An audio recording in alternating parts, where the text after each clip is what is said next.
د ټال ناول لسمه برخه. دروازه وټکېده. بصیر ورغی. خدمتګار په حویلۍ کې چادري له مخه پورته کړه. بصیر وویل: میرمن شفیقې وبخه، د منډې پر ماشین د اوبو بوتل رانه چپه شو. خدمتګار وویل: سمه ده، ټوټه به پرې تېره کړم. بصیر بیرته د ارزو تر څنګ کېناست. ورو یې وویل: له لمانځه وروسته ویدېږې؟ ارزو ور وکتل. خو خوب نه راځي، عادت یم. ما به سهار وخته غوا د غونډۍ لمنې ته بیوله. اول به دا مړېده، بیا به زه چایو ته کېناستم. دوی دواړه یوه شېبه ناست وو. وروسته بصیر ولاړ شو. ارزو 9 بجې اشپزي ور وغوښته. پیسې یې ورکړې. د لوښو مینځلو په مایع پسې دوکان ته ولېږله. خو کله چې بیرته راغله، د کاشیو د مینځلو تیزاب یې راوړي وو. دا ځل په کاغذ کې ورته ولیکل. ارزو حویلۍ ته ووته. مریم په چمن کې منډې وهلې. په ارزو پسې ورغله. دواړه د باندې ووتې. کله چې بیرته کور ته راغلې، نادیه د حویلۍ په دروازه کې ولاړه وه. ښځه په غوسه ښکارېده. خپلې لور ته یې څه وویل. د مریم ټنډه تروه شوه. په بیړه د چوترې پر زینو وخته. نادیې ارزو ته وکتل. ویې ویل: لطفاً مریم د باندې مه در سره بیایه. ارزو وویل: ما نه و ورته ویلي، په خپله یې منډه راپسې واخیسته. نادیې وویل: شرایط خراب دي، څوک به یې اختطاف کړي. ارزو اشپزي ته ودرېده. د جامو مینځلو مایع یې پر میز کېښوده. ورو یې وویل: اختطاف څه ته وایي؟ اشپزي ور وکتل. تښتولو ته. نو مریم به ولې تښتوي؟ اشپزي په حیرانۍ ور وکتل. ارزو وویل: مریم دکان ته را سره لاړه، خو مور یې ورته غوسه وه. ویله چې څوک به دې اختطاف کړي. اشپزي څو غوړ لوښي په دستشویۍ کې کېښودل. د اوبو نل یې خلاص کړ. ویې ویل: بده خبره یې نه ده کړې. ارزو وویل: نو ما ولې نه تښتوي؟ اشپزي سوړ اسویلی وایست. ته غریبه یې، غریب په تښتولو نه ارزي. غلې شوه. ویې ویل: بیا یې مه در سره بیایه، ښه؟ ارزو په حیرانۍ ورته کتل. ارزو 10 بجې بوډۍ ته چای ور پورې و. د بوډۍ له کوټې د نادیې زوروره ناره راغله: دا نو نه منم. دروازه په تیزۍ خلاصه شوه. د نادیې غومبري سره ول. له سترګو یې غوسه ورېده. ارزو کوټې ته ورغله. بوډۍ په روجایۍ کې پټه وه. ارزو پتنوس کېښود. ورو یې وویل: ویدا یې؟ غږ یې وانه ورېد. نجلۍ همالته د کټ پر ژۍ کېناسته. بوډۍ پرله پسې سلګۍ کړې. ارزو وویل: ځان دې درد کوي؟ کوم غږ یې وانه ورېد. چای واچوم؟ له روجایۍ د بوډۍ ژړغونی غږ راووت: په کراره مې پرېږده. ارزو کړکۍ ته ودرېده. ورو یې وویل: سپین ږیری پر بام ګرځي. بوډۍ غلې وه. ارزو کړکۍ ته ودرېده. ورو یې وویل: سپین ږیری پر بام ګرځي. بوډۍ غلې وه. ارزو وویل: هسې د تلویزیون په انتن ځان غلطوي. مخې د نیک نظر اکا غوندې دی. خدای به یې همدا اوس په کوم کور کې کوم یو په نظر کې نیولې وي. بوډۍ روجایۍ لرې کړه. وړې سترګې یې سرې وې، خو پر سپېرو شونډو یې خندا پرته وه. ارزو ور وکتل. د کړکۍ پرده یې پورې وهله. ورو یې وویل: ورته وګوره، په ځان یې ګوتې وهلې دي. بام ګوره، په دوړو سپېره انتن ګوره، او تک سپین کالي ګوره. خدای که خو یې بې څه اغوستې وي. غلې شوه. بوډۍ ته یې وکتل. ویې ویل: نه ور وځو، وبال لري. بوډۍ وخندل. ارزو وویل: د مخ مینځلو اوبه درته راوړم؟ بوډۍ کمزوري باڼه سره ور وستل. بوډۍ ټوله ورځ په کوټه کې پرته وه. غرمه هم صالون ته ور ونوته. د ډوډۍ میز ته نادیه له خپلو اولادونو سره ناسته وه. ارزو 2 ځله د بوډۍ کوټې ته ورغله. بوډۍ په روجایۍ کې پټه وه.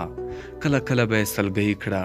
ارزو مازدیګر د بصیر له موټروان سره نږدې د وخانې ته ورغله. د ګوتو سپینې ټوټې یې ور بدلې کړې. کله چې بیرته راغله، بصیر په چمن کې زړېدلی سر ناست و. ارزو چوترې ته ورغله. ارزو چوترې ته وخته. بصیر پسې ناره کړه: دلته راشه. ارزو ورغله. سړي ته مخامخ ودرېده. بصیر څوکۍ ته اشاره وکړه. نجلۍ کېناسته.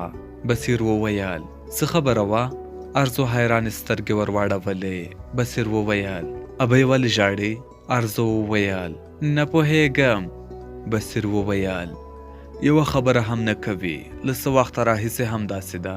ارزو وویل سهار مې چای وروړ، سلګۍ وې، بیا غرمه یې هم څه ونه خوړل. ته خبره یې؟ پسه د ابۍ په خوابدون؟ نه. بصیر ولاړ شو، ارزو پسې ورغله. سړی د بوډۍ کوټې ته ننوت، دروازه یې پسې پورې کړه. ارزو ورته نږدې ودرېده، اشپز یې ورغږ کړل. ورغله، اشپز یې وویل کار مه پې لره. نادیه راغله، د دیګ سر یې پورته کړ، پزه یې کش کړه. په خوند یې وویل منتو، بوی خو یې ښه دی. بصیر د بوډۍ له کوټې راووت، ټنډه یې تروه وه. د اشپزخانې په وره کې ودرېد. نادیې ته یې وکتل. وره یې وویل پورته کوټې ته تللی شو؟ نادیې وویل ضروري خبره ده؟ هو، هیله کوم. دواړه له اشپزخانې ووتل، خو نادیې په زینو کې ناره کړه دا مې حق دی. ارزو ور وکتل. نادیه بیرته راوګرځېده، په سالون کې پر اوږده څوکۍ کېناسته، سر ته یې غبرګ لاسونه ونیول. بصیر د بوډۍ د کوټې دروازه پورې کړه، ورغی، د نادیې تر څنګ کېناست. وره یې وویل پوهیږم، خو دا وخت یې د یادولو نه و. نادیې یودم وژړل. بصیر وویل ابۍ ناروغه ده.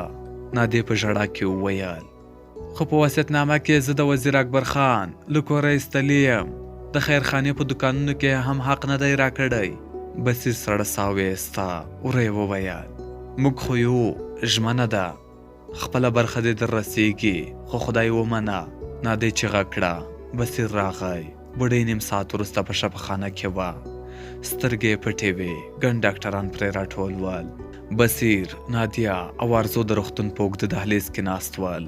یو ډاکټر راغی. بصیر په بیړه ودرېد. د ډاکټر په خبرو کې ناامیدي ګډه وه. ویل چې د زړه حمله پرې راغلې ده. نادیه د بصیر له موټروان سره کور ته لاړه.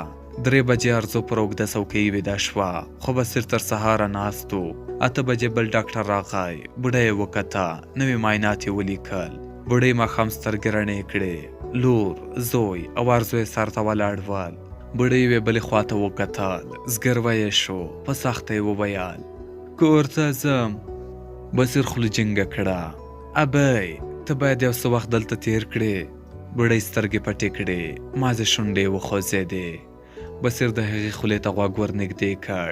بوډۍ په مړاوي غږ وویل کور ته ځم. نرسه راغله، د بوډۍ د لاس په راوتلي رګ کې یې ستن ننایسته. ماخوستن نادیه کور ته لاړه. ارزو او بصیر په دهلیز کې کېناستل. سهار د بوډۍ سترګې رڼې وې. ډاکټر ویل چې له خطره وتلې ده. بصیر خوشحاله و. څو ځله یې د خپلې مور لاس ښکل کړ، هغې ته یې تسلي ورکوله. 8 بجې د زنګونو ورمخه شوه. په دفتر کې مهمه جلسه درلوده. بصیر نه ته، خو بوډۍ مجبوره کړ. په وروسته نادیه راغله. 1 ساعت له بوډۍ سره وه، خبرې یې کولې. د بوډۍ صحت ته خوشحاله وه، خو بوډۍ لنډ ځوابونه ورکول. نادیه تر غرمې مخکې کور ته لاړه. بوډۍ ارزو ته وکتل. نجلۍ په ناستو ویده وه. ماسپښین بصیر راغی.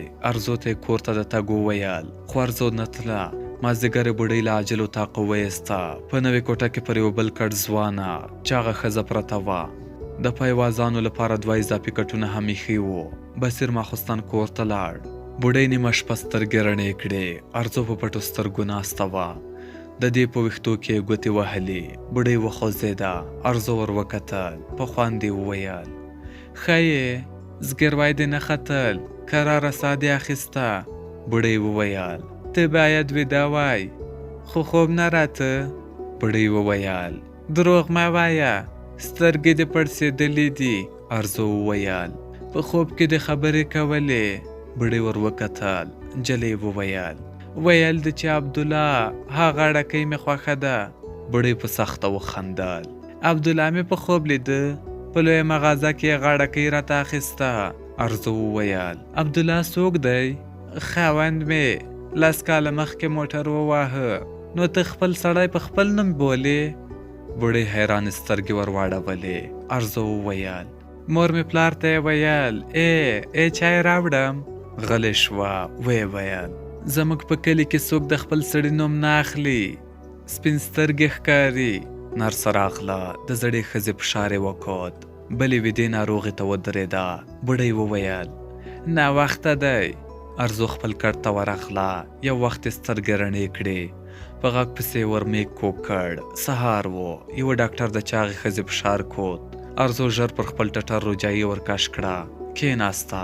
په غاړه کې تاو شوی ټیکری یې پر ویښتو سم کړ. بوډۍ ته یې وکتل. سترګې یې پټې وې.